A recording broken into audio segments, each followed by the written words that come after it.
ذرا یاد کرو جب کہ کہا تھا لقمان نے اپنے بیٹے سے، اور وہ اسے واعظ کہہ رہے تھے، نصیحت کر رہے تھے. عام طور پر یہی خیال ہے کہ یہ انتقال کے وقت کی نصیحت اور وصیت تھی.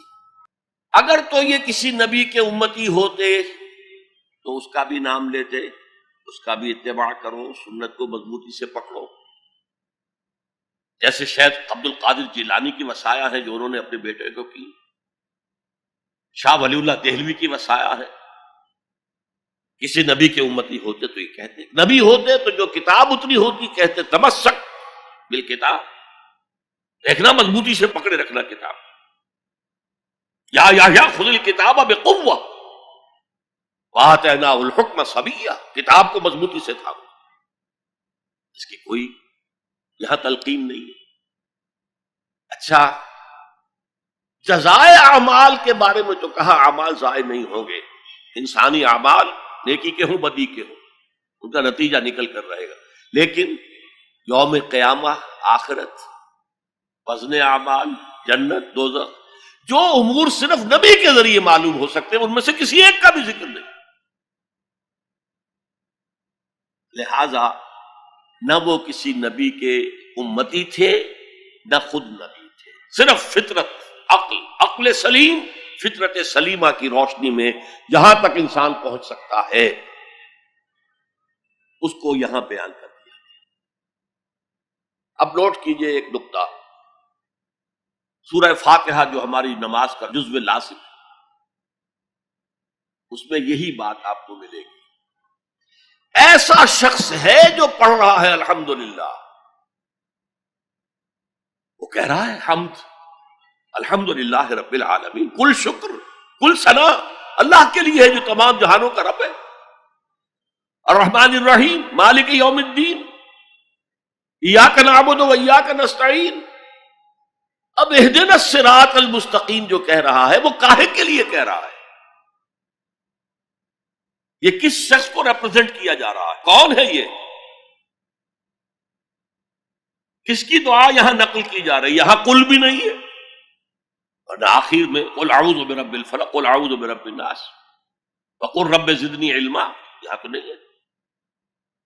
اور یہ پورے قرآن مجید کی الکتاب، الفاتحہ، الشافیہ، الکافیہ، الکتاب.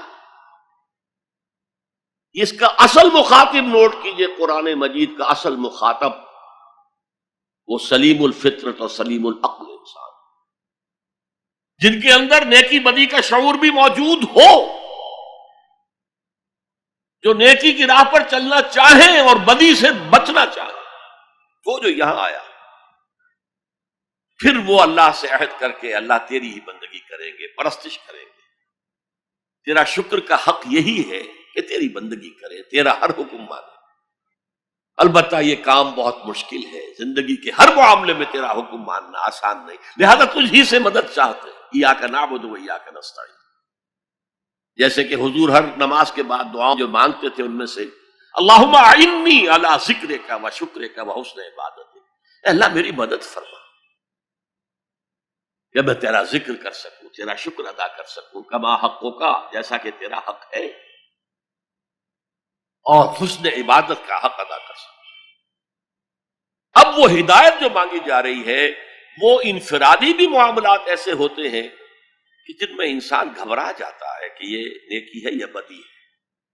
حضور نے فرمایا الحلال بین الحرام بین وبینہما مشتبہات. یہ جو درمیان میں آدمی کھڑا ہو جاتا ہے ٹھٹک کر، اور پھر سب سے بڑھ کر نظام اجتماعی، اس تک عقل رہنمائی نہیں کر سکتی. عقل انسانی مجبور ہے کہ گھٹنے ٹیک کر اللہ سے دعا کرے اہدنا الصراط المستقیم. یہ 3 ڈائمنشنز ہیں عورت اور مرد کے درمیان، توازن، حقوق اور فرائض کا، سرمایہ اور محنت کے درمیان توازن، اور جو بھی حکام وقت ہوں اور عوام ان کے درمیان توازن، یہ انسان کے لیے ممکن نہیں. یہاں انسان مجبور محض ہے کہ ہاتھ جوڑ کر دعا کرے. اور دیکھیے اسی کا ثبوت کیا ہے جب اس اہدنا الصراط المستقیم کا جواب شروع ہوا ہے، یہ تو سوال تھا نا، سائل بن کر ہم نے کہا، اور اب سورہ بقرہ سے جواب شروع ہو رہا ہے۔ دیکھو یہ ہدایت کی کتاب ہم تمہیں دے رہے ہیں، الف لام میم ذالک الکتاب لا ریب فیہ ھدی للمتقین، یہ ہدایت ہے صرف ان کے لیے جو بچنا چاہتے ہیں، جسے کانٹ نے کہا ہے مورل لا ود ان، اس نے کہا کہ وجود ہستی کے دو دلیلیں ہیں سب سے بڑی، دی اسٹاری ہیونز ابو